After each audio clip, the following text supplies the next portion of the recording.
Ready for the event.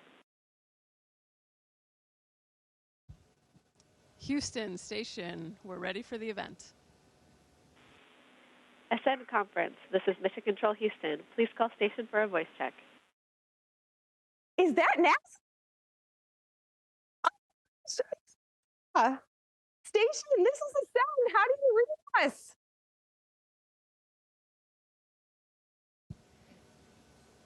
We have you a little bit garbled, but mostly readable. How do you have us? I'll take that. I will take that. Oh my gosh. They're calling from space. Okay.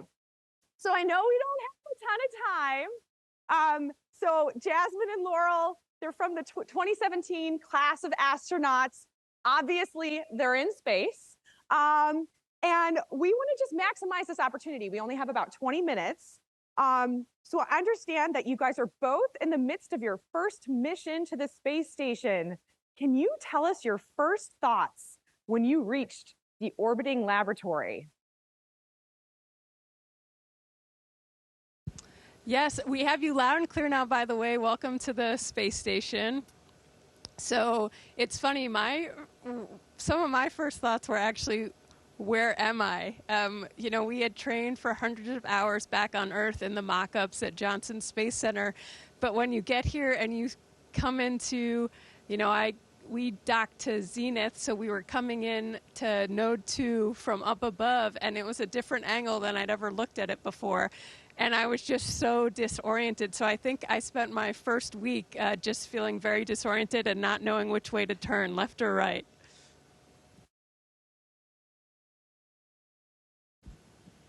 And for me, my most vivid memory of when I got to space station was actually seeing it from Soyuz as we were approaching space station. I had a window right next to me, and I looked out, and all of a sudden, I was like looking inside working, and then the next time I looked out, my whole window was just filled with a solar array and then the truss of space station and actually our airlock and some of our other modules. And just seeing it in person for the first time was... my first thought was like, oh my God, this is so beautiful. And also, it just really, I've known what a complex and impressive vehicle it was, but seeing it in person for the first time really made me realize, just what an achievement it is that we've accomplished. And also, it was just incredible to see it. Oh my God, this is so cool. And by the way, you guys are both having great hair days. Love this. So the conversation that is taking place, we're in the middle of a session called From Dreaming to Doing. How do we utilize creativity and imagination to accelerate our off-world futures? So in that sense, I would love to hear from the both of you. As you were going to make this journey to be an astronaut, what inspired you? Was it art? Was it a song? Was it a movie?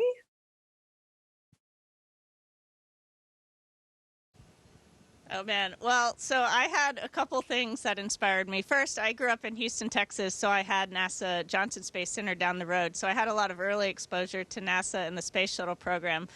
But I also grew up in the mid-'90s, and Apollo 13 was definitely a huge source of inspiration for me to want to work in the space program. And then there were also, you mentioned music, and the first two CDs I had, I think, were Red Hot Chili Peppers, because they had a song on it called Airplane, and also Dave Matthews Band, Satellite. They weren't really singing about airplanes and satellites, but middle school me was super excited about those songs. And for me, it also started at a young age. For me, initially, it was inspired by a book report I did on Valentina Tereshkova. And I'll be honest, I don't remember the details of the book I read, but I do remember making an astronaut costume with my mom and wearing it into school that day to pretend I was Valentina Tereshkova. And then as I got older, same as Loral, actually, Apollo 13 was one of my highlight movie-going experiences as a kid, and just seeing what people could accomplish when they work together to tackle a problem, and it just grew from there as I got older. Well, I just have to say, I am a huge Red Hot Chili Peppers fan. So you guys were already like two awesome kick-ass girls in my book, but this is taking it to a whole new level. Okay, so our theme this year at Ascend is all about accelerating our sustainable off-world futures through collaboration. What does collaboration mean for each of you, and why do you feel it's so important?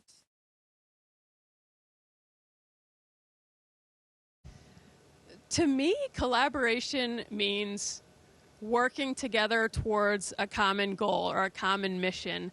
And for me, something I love, my crew on Crew 7, we had 4 crew members, each from 4 different nations, but we were united and working towards a common goal. And similarly, up here, it's the International Space Station. We have people from different countries working together, and we're all working towards a common goal.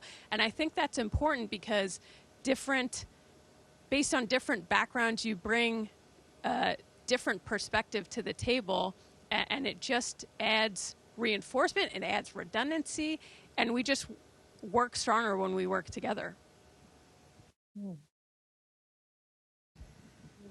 And I'll just add to what Jas said, because I feel the same way about all of it. I think one of the best parts of our job right now is the international aspect of it, and all the people that we get to collaborate, both from different countries and also within the United States. Bringing in people with different backgrounds from yours, different perspectives from yours, just makes the whole experience much richer, and then also allows you, I think, to solve bigger problems, more complicated problems, because you're drawing on the experience and knowledge of a lot of different people. Wow, thank you to the both of you for those answers. I think they know a thing or two about collaboration. So you hear a lot from prior astronauts about the ability to look at humanity differently when you get to the space station and how you feel about Earth. Is that true for both of you as well? Like, has your perspective changed now because you have this overview effect?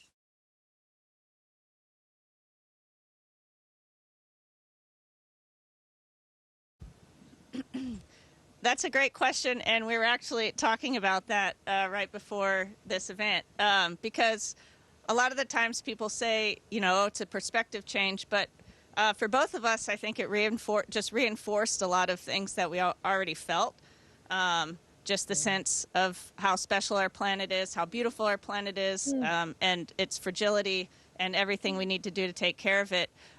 We knew that, and we kind of knew how important all of this was, but then getting to see Earth from this perspective and getting to see it in person with our own eyes and all of the different places on the planet has really just made us understand and feel that all that much more deeply.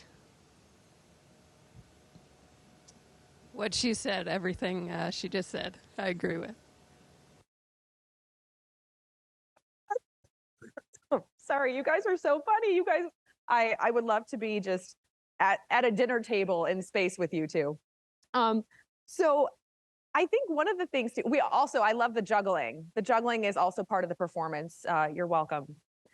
So there are a wide range of research and development that can be performed on the space station, but you guys are both kick-ass women. Can we just talk about the importance of letting other young women and people from diverse backgrounds know that there's this whole new role opening up for different players, and how does that impact you? I think something I always want to pass on to young girls and boys is that not only do you belong in these fields and doing these things, but you're needed. We talked a bit earlier about I look at the world differently than Loral looks at the world differently than Andy, differently than Satoshi and Alec and our entire crew, because we've had different experiences that have led us to this point. So we see every problem slightly differently. And when you have me looking at it one way, Loral looking at it another way, that all comes together, and you take the best of it and you get rid of what doesn't add value. And so it goes back to, like, we're stronger when we collaborate. Similarly, we're stronger when we have people from different backgrounds, whether that's different genders, different religions, different experiences in life, and so you're needed in these fields.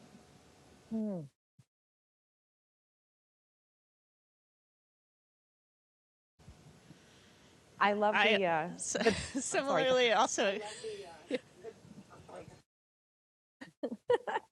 Oh, go ahead. Second delay. I love the microphone toss you guys just provided too. That was pretty awesome. So other than standing here giving interviews to conferences, what do you guys actually do on the space station? Well, we've spent most of our days doing a mix of science and maintenance activities. So a typical day for us looks like waking up, having breakfast like you would at home, and then we usually have a morning meeting with the ground teams just to sync up. And then for the rest of the day, we are scattered all over space station. Some of us are working on different science research projects. Some of us are doing maintenance, repairing different components and different systems on space station, and then also at some point in the day we work out for about 2 hours a day as well. And then we wrap up the day with another tag up with the ground teams, and then pretty much have dinner and go to bed, because usually the days are long and busy, and so we're tired at the end of it. And just to add to what Laurel said, that's something I love, is that every day is different, because there are so many different activities to do, not just to perform the science, but also to keep the space station up and running. And as she said, the days are pretty long, and you have to really stay focused during the day, because if you stop paying attention for a second, something's floating away and you just cost yourself an hour. Wow. Have there been any research projects that you've been supporting that really stood out to you in your time there?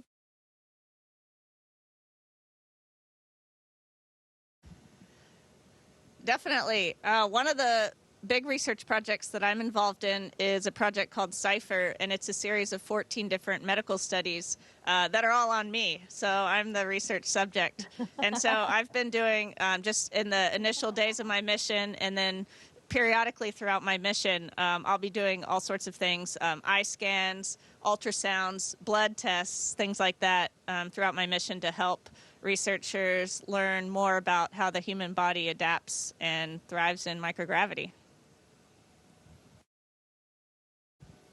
I also really like the human research, as well as studies that help set us up for going further in the solar system. Just recently, I was helping sequence DNA to figure out what's in our water. We used to send those, well, we still do send those samples back down to ground to analyze them, making sure our water's good for us to drink and consume. But now when we go further, we're not going to be able to just send it back down to the ground. So the studies where we're figuring out how can we do this in-house, I also really enjoy.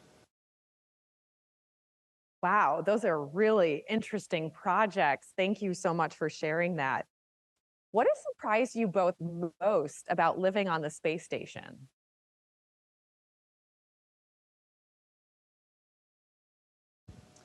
Honestly, Laurel touched on this earlier, but something for me, I didn't realize how amazed and enamored I would be by the space station itself. I had heard from everyone, wow, looking back at Earth is incredible, but I remember the first time, so I didn't have a good view of the space station as we approached in Dragon, because I had my displays in front of me. So the first time I really saw the outside was when I went to look outside the cupola window. And I didn't realize I would be just so enamored by, it's just a marvel, like, that we have constructed this space station in low Earth orbit, and every aspect of it is just an amazing piece of technology.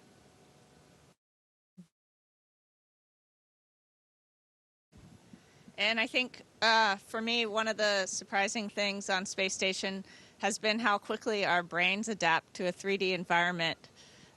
We do all of our training, of course, on Earth in 1G, where there's always a ceiling and there's always a floor, and they're always in the same place. So we only ever see things from one point of view.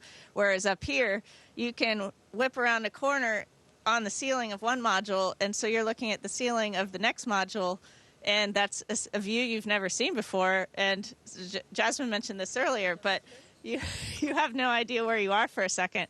And at first, like in the first couple days we were up here, I would have to stop and look around and like look down and look around and process where I am. And now I just really quickly, I'm like, oh, I don't even really think about it. I just know where I am. So how fast that adaptation happens and how adept our brains are at kind of restructuring our whole world, I think is pretty cool.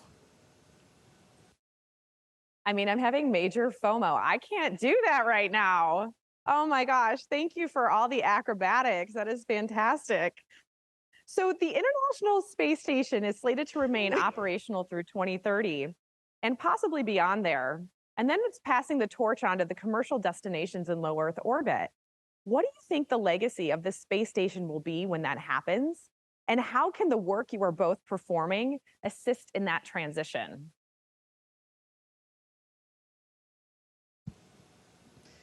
Well, a lot of what we do up here as far as research, and then also just what we learn about humans in space being up here, is a stepping stone for all of our future exploration to the moon and Mars and beyond. And so the ISS is really a huge step towards those goals. And I think that we'll look back and say, well, all the work that we did on the space station is what made this possible. And then I think as far as the legacy of the space station, one of the most important parts of that is the international partnerships that we've developed and all the work that we've done working with other countries in the world. It's kind of an unparalleled cooperative project in the world that I don't think there are a lot of other things that you can point to and say, look at all these countries that are involved in this project and look at what they've done. And so I think one of the most important legacies of Space Station will just be in that international partnership and everything that we have achieved together.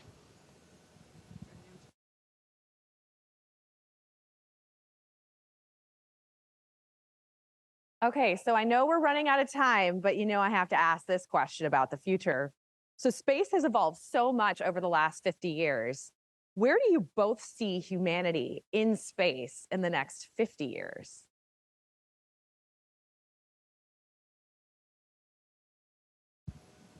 I personally hope that space does. We've seen it in the last few years becoming more and more accessible than it ever was. But still, most people, right now can't just get up to space easily. I hope that accessibility continues to increase over the next 50 years.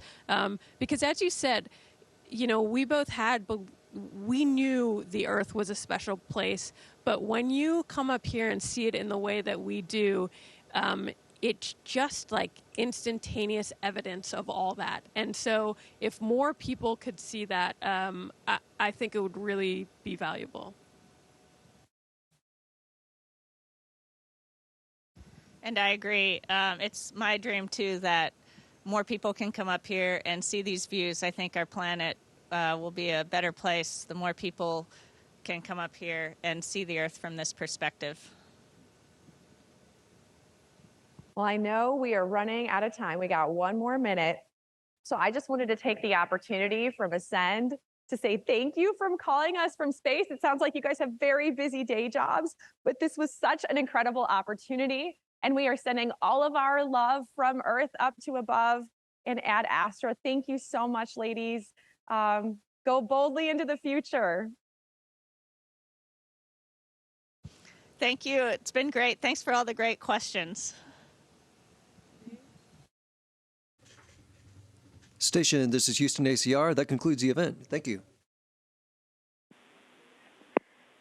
Thank you to all participants from Ascend Station. We are now resuming operational audio communications.